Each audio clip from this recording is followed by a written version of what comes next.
I didn't think twice as I padded into the living room that night. It was late, one of those quiet, still hours where the world feels like it's asleep. I had only gotten up to grab a glass of water, not expecting to find anyone else awake. Not my husband, Victor, who was overseas on business, and certainly not my stepson, Alex, who rarely stood before midday. But then I saw him. There he was, seated on the couch. I stopped dead in my tracks, not because he startled me, but because of how he looked at me. His eyes were locked on me, unwavering and intense. It took me a moment to understand why. Then it hit me. My nightgown. In the dim light of the floor lamp beside him, it was practically see-through. The delicate fabric clung to my body, revealing far more than I intended. Quick reminder before we dive deeper. Don't forget to subscribe and hit that like button to show your support. Stick around, because trust me, this story is about to get even more intriguing. Alex, I said, my voice barely above a whisper. He didn't reply. His gaze swept over me, slow and deliberate, and I felt a knot tighten in my stomach, not from embarrassment, but from something far more unsettling. Instinctively, I tugged at the neckline of my gown, trying to cover myself, but the damage was done. His expression said it all. Desperate to break the tension, I muttered something about needing water and turned toward the kitchen. My hand trembled as I reached for the glass, but I couldn't shake the feeling of his presence behind me, silent, yet undeniably heavy. When I turned back, he was still staring, his expression unreadable but piercing enough to leave me speechless. In that moment, something shifted. And that's where I need to rewind, because for you to understand what happened next, you need to know who I am and how I ended up here, standing in my living room, shaken by a glance from my own stepson. My name is Margaret. It's a name that feels far too elegant for the mess I've made of my life. I'm 53, and I'm married to Victor Holworth, my second husband. Victor is a dependable man, though his reliability seems to stop at our personal lives. When we married 10 years ago, I thought I had finally found the stability I'd been searching for after years of struggle as a single mom. My first husband had left me with nothing but heartbreak and debt. Victor offered me security, a foundation I desperately needed, but as I learned, security isn't the same as love. Over the years, our marriage transformed from what I thought was a love story into something more transactional, a partnership, really. Romance. It's a funny word when you think about it. My husband, Victor, travels constantly, leaving me alone in this sprawling, beautifully furnished house. Sure, it's gorgeous, but it's also cold, devoid of any real warmth. I tried to fill the emptiness with hobbies, gardening, painting. But honestly, those felt more like chores than passions. Over time, I became a ghost in my own home, a quiet, unremarkable presence. And then Alex came back. Alex, my stepson, is 24 now, fresh out of college and spending the summer at home, trying to figure out his next move. I've known him since he was a teenager, always polite, calm, and a little distant. But this Alex, the one who came back, he's different. There's a new energy about him, confidence in the way he carries himself, sharpness in his gaze. And for the first time, I noticed how much he'd grown. I told myself it was a passing thought. But after that night in the living room, everything changed. When I lay in bed that night, I replayed it over and over, the way his eyes locked onto me, the tension that hung in the air. My body betrayed me, sparking a heat I hadn't felt in years. I kept trying to convince myself it was nothing, just a fleeting moment. But deep down, I knew better. That night wasn't something I could just brush aside. By the next morning, I was a wreck. Everything in the house felt sharper, more vivid. I was suddenly hyper-aware of Alex, the way he moved around the house, the sound of his voice when he spoke on the phone, even the faint trace of his cologne lingering in the hallway. It was maddening. I threw myself into cleaning, scrubbing countertops, reorganizing the pantry, anything to distract myself. But by the time dinner rolled around, my nerves were shot. With Victor still overseas, it was just Alex and me sitting down to an awkward silent meal. I focused so hard on my plate, You'd think the roasted chicken was the most fascinating thing in the world. You've been quiet today, Alex said suddenly, breaking the silence. I glanced up, startled. His tone was casual, but his eyes, intense, unrelenting. Just tired, I replied with a weak smile, hoping to brush it off. Is that all it is? He asked, his voice laced with curiosity. The question lingered between us, heavy and pointed. My cheeks burned, and I quickly looked away, pretending to fuss with my water glass. Then he added, in a softer tone, about last night. My hand froze mid-pour. What about last night? I managed to ask, my voice trembling.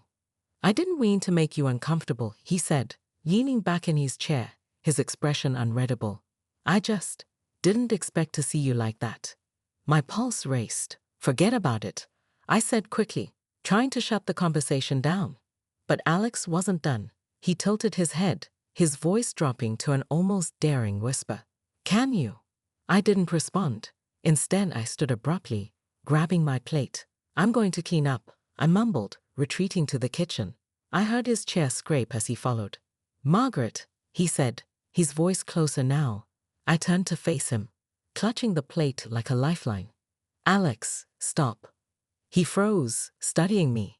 Then, with a small nod, he stepped back. Okay, I'll stop, for now. His words sent a chill down my spine. Quiet, confident, and full of meaning. The days that followed were a delicate dance. Alex didn't push, but he didn't pull away either. He was always there, hovering on the edges of my world, watching, waiting.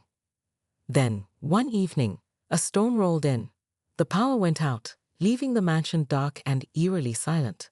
Victor was still in New York, and the rain lashed against the windows, making the house feel even larger and lonelier than usual. I lit candles in the living room, their flickering light casting shadows that did little to ease the tension in the air. You okay? Alex's voice broke the quiet as he stepped into the room. I'm fine, I said, placing a candle on the coffee table. He sat on the couch, his posture relaxed, but his eyes, those piercing eyes, tracked my every move. You don't seem fine, he said, his voice low but steady. I sighed and sat down across from him, trying to dismiss the storm. It's just the weather, I said. It makes the house feel lonely, he whispered, his voice soft yet piercing. You don't have to be lonely. My breath caught, but I forced out a laugh, trying to deflect. You've been reading too many dramatic novels. He didn't laugh. Instead, he leaned forward, elbows resting on his knees, his eyes locking onto mine. Margaret, we both know what this is. My heart pounded. What exactly are you talking about? This, he said, motioning between us. I see the way you look at me. And I know you've seen how I look at you. I'm not a kid anymore. The words hit like a thunderclap.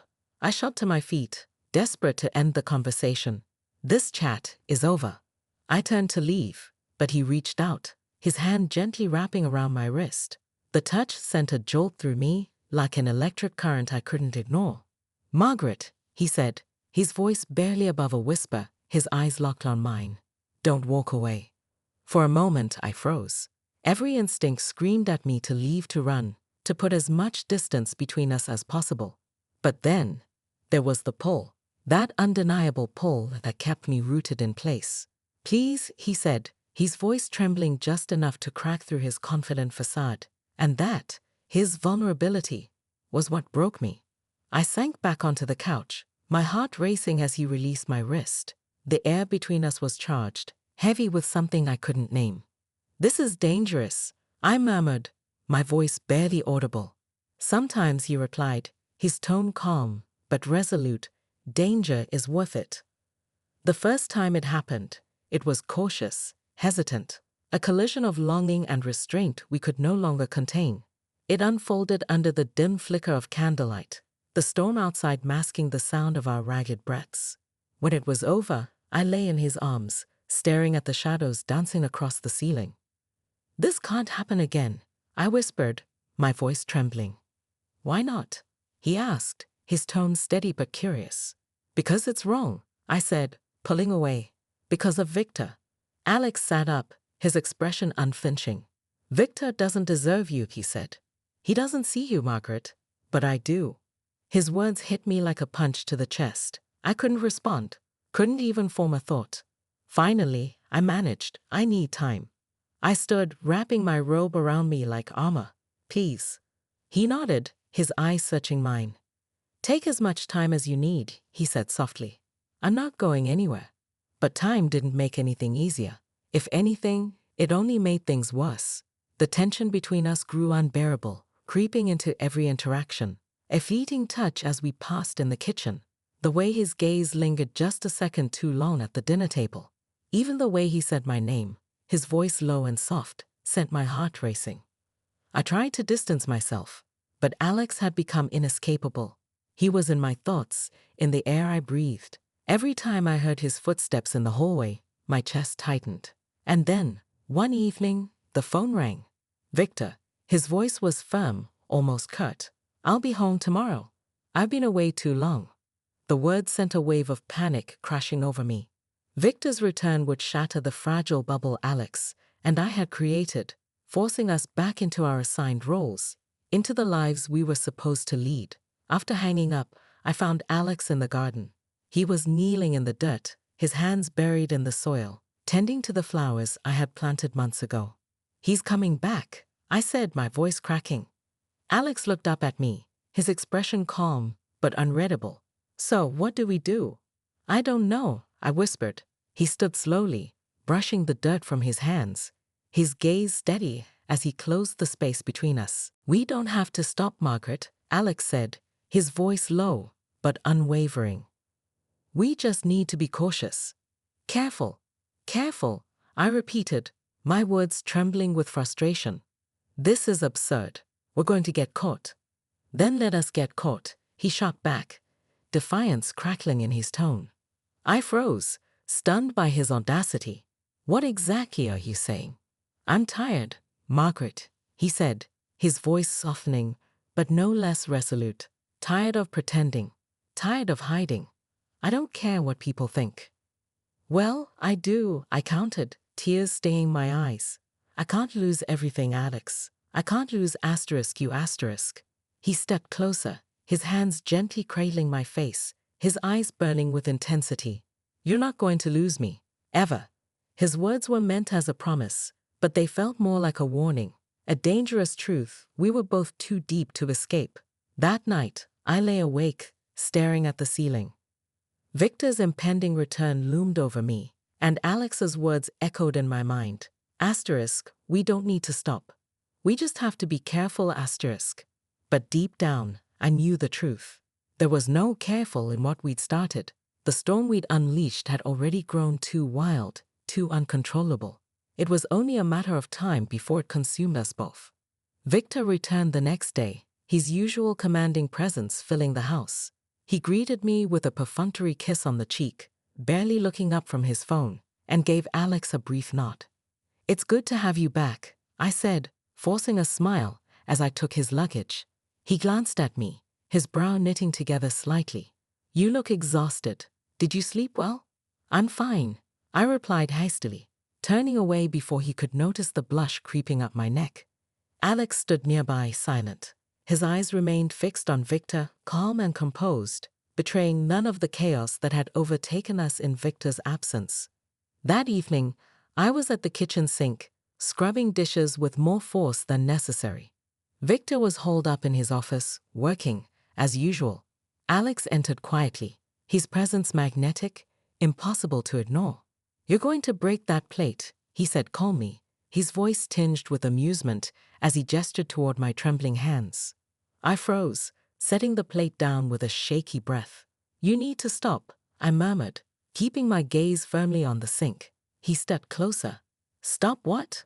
This, I said, my voice barely audible. The way you look at me, the way you linger.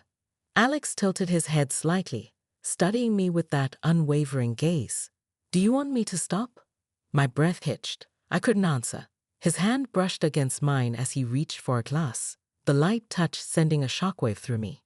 Margaret, Alex said, his voice low and steady. You don't have to keep pretending. Not with me. Alex, we can't keep doing this, I replied, my voice trembling. But the conviction behind my words felt thin, wavering. But we are, he countered, firm and unflinching. And we will. The sound of footsteps echoing down the corridor broke the charged moment. I stepped back, putting space between us just as Victor appeared in the doorway. His expression was unreadable, hovering somewhere between curiosity and suspicion. "Everything okay in here?" he asked, his tone casual, but his eyes sharp. "Fine," I blurted out, far too quickly and loudly. Alex, ever composed, nodded, just helping with the dishes. His face was a mask of perfect calm, betraying none of the turmoil that churned between us. Victor lingered for a moment, his gaze darting between us before retreating back to his office. But his presence hung heavy in the air, a constant reminder of the line Alex and I had crossed, a line we could never uncross. In the days that followed, the tension in the house became unbearable. Victor's mere presence amplified everything: the stolen glances, the fleeting touches, the whispered exchanges. The danger of it all only seemed to heighten the thrill, even as it left me teetering on the edge of paranoia. Then, one evening, Victor casually announced we'd have a guest for dinner. "I've invited an old friend," he said, pouring himself a glass of scotch. "David Caldwell. Do you remember him, Margaret?" The name hit me like a slap. I nodded, forcing a smile, though a knees crept through me. David was an investigator, sharp, observant, and far too perceptive for my comfort. When he arrived, his handshake was firm, his smile polite, yet his eyes seemed to see too much. As we sat down to eat, I felt his gaze on me more than once, lingering just long enough to make my skin crawl. "This is quite the house," David remarked, leaning back in his chair. Victor always had a taste for the finer things. Victor chuckled, clearly enjoying the compliment. It helps to have a wife who knows how to make a house feel like home. I forced a grin, but my stomach churned. Then David turned his attention to Alex. "And you?" he asked, his voice casual but probing. "What's next for you, Alex? Following in your father's footsteps?" Alex shrugged, his tone cool and measured. "I'm still figuring things out." David's smile didn't reach his eyes. "Smart. No need to rush into anything." The rest of the evening passed uneventfully, but I couldn't shake the feeling that David was studying me, analyzing the dynamics of our home with unnerving precision. That night, I found Alex waiting for me in the garden. His silhouette was barely visible under the pale glow of the moonlight. "He knows something," I whispered, wrapping my arms around myself as the cool night air pressed in. "David?" Alex asked, his voice steady, almost dismissive. I nodded. "I can feel it. The way he looks at us, it's like he's piecing it all together." Alex stepped closer, his calm demeanor unshaken. "Let him." "What if he figures it out?" I muttered, my voice cracking under the weight of fear. "We'll handle it," Alex replied, his hand gently brushing against my cheek, his touch both reassuring and intoxicating. But the next day, everything changed. I was in the study, sorting through a pile of mail, when I noticed an envelope addressed to me in unfamiliar handwriting. Inside was a single sheet of paper, the words scrawled in bold letters. Asterisk I understand asterisk. Asterisk what you've been doing. Meet me at the restaurant on the 5th at 8:00 p.m. tonight. Come alone asterisk. My hands shook as I reread the message. It wasn't signed, but I didn't need a signature to know who sent it. Something about the words sent a chill through me. I folded the paper quickly, slipping it into my pocket just as Victor entered the room. "Everything okay?" he asked, his voice casual but with an edge of curiosity. "Nothing," I replied too quickly, forcing a smile. "Just a friend." That evening, I told Victor I was meeting someone for coffee. He barely glanced up from his laptop as I slipped out the door, my heart pounding. When I arrived at the diner, Sophie was already there, sitting in a corner booth with a smug smile on her face. I slid into the seat across from her, cutting straight to the point. "What do you want?" She stirred her coffee leisurely, as though she had all the time in the world. "You've been busy," she said with a smirk. "Get to the point," I snapped. She leaned back in her chair, her grin widening. "Money," enough to make me forget everything I've seen. I tightened my hands under the table, my stomach churning.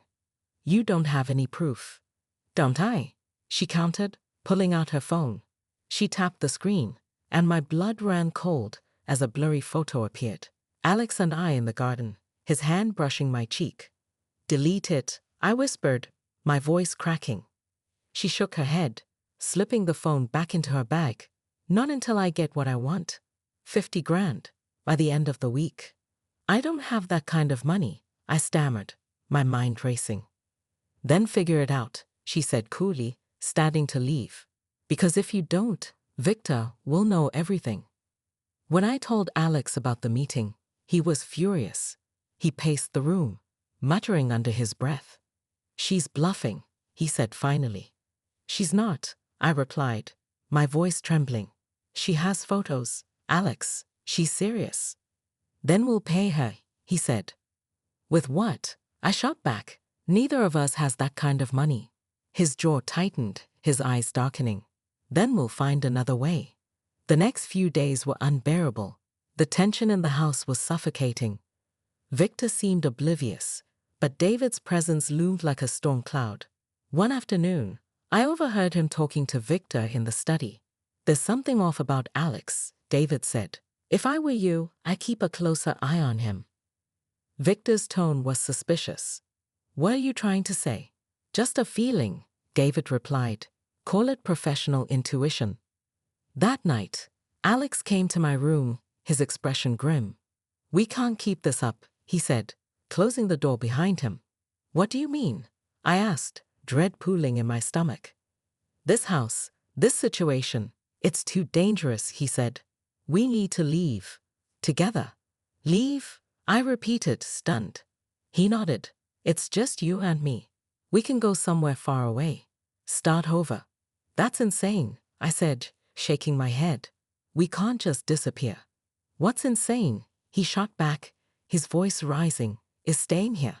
Pretending everything is fine when it's not. Tears filled my eyes. Alex, I can't just walk away from Victor, from this life. Do you love him? He asked, his tone sharp, almost accusatory. I froze, unable to answer. That's what I thought, he said, his voice softening. He stepped closer, his eyes pleading. Margaret, I love you. I can't stand the thought of losing you. His words broke something inside me. I pulled him into an embrace, clinging to him like he was the only thing keeping me afloat. But even as I held him, a voice in the back of my mind whispered that this wasn't over. The storm was still coming, and when it hit, it would leave nothing untouched. The next morning, everything began to spiral out of control. Alex's plea to leave played on repeat in my mind, but no matter how much I wanted to say yes, running away felt impossible. Victor, meanwhile, was as inattentive as ever, buried in his work. But David's presence lingered like a shadow, and Sophie's demands grew more relentless. That morning, as I sat in the kitchen sipping coffee, Victor entered, looking sharper than usual in a tailored blue suit. I'll be gone most of the day, he said, scrolling through emails on his phone. What for? I asked, trying to sound casual. A meeting downtown, he replied, glancing up briefly.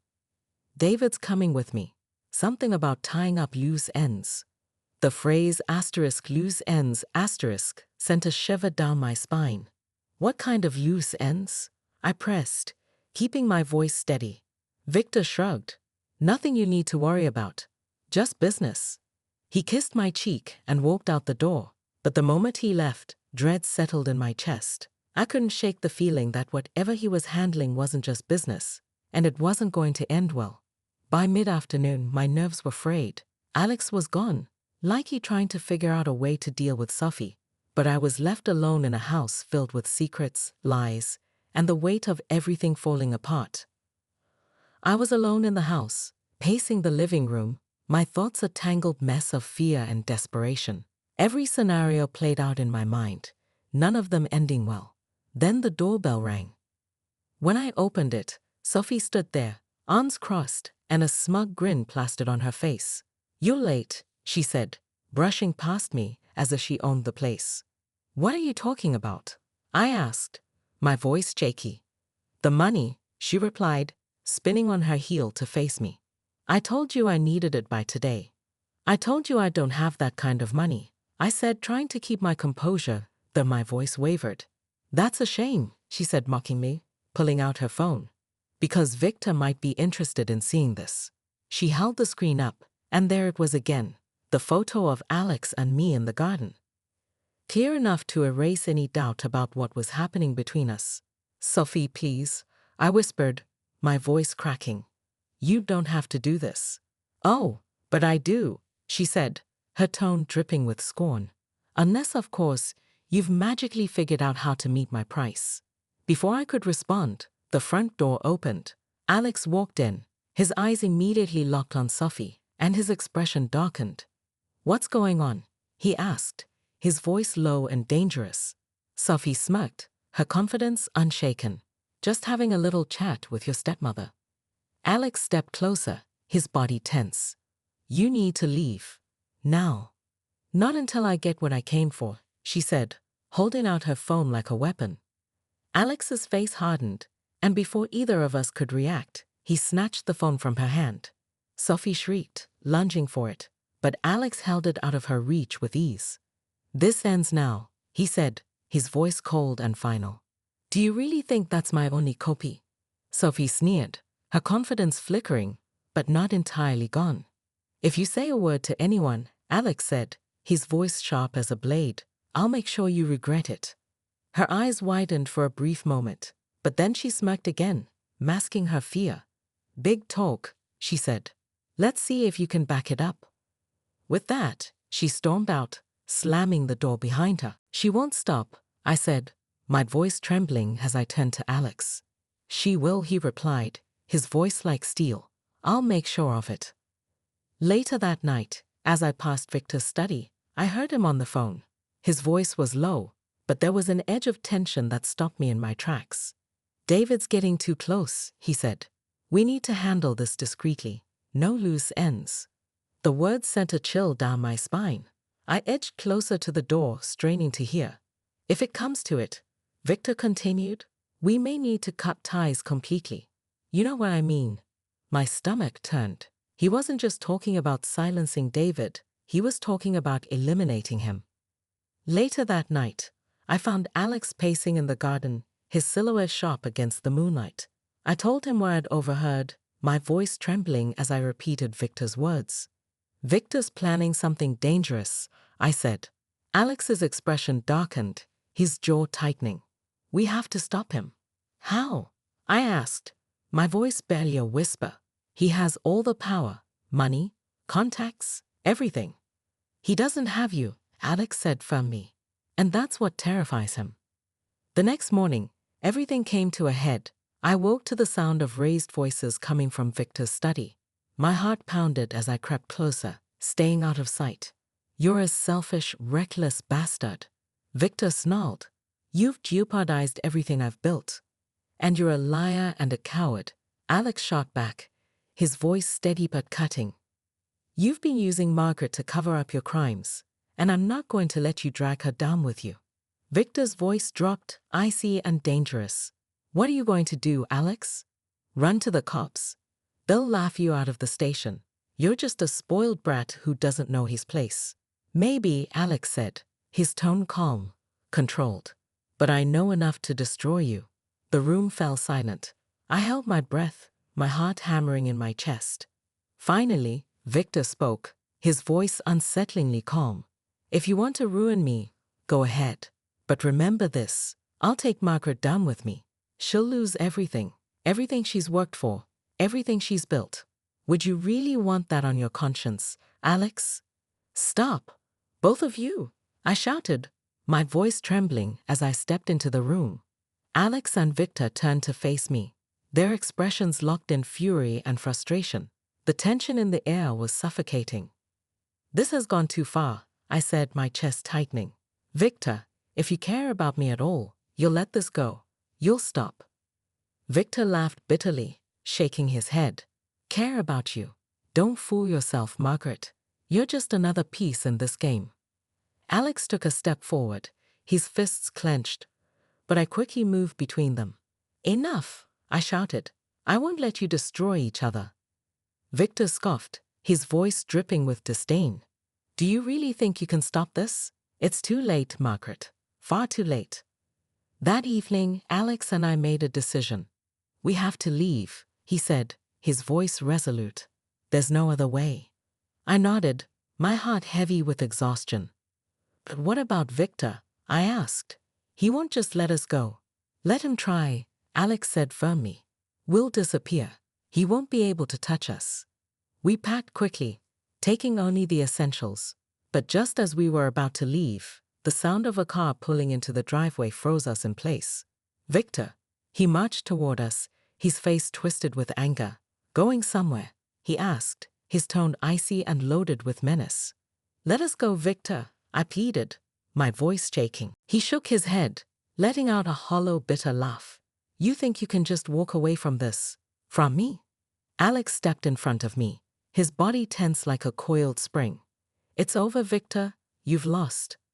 Victor's gaze shifted to me, his voice softening, but only to a sinister calm. You really think he can protect you, Margaret? He's just a boy pretending to be a man. He'll abandon you the moment things get hard. That's enough, Alex said, his voice unnervingly steady. Victor sneered.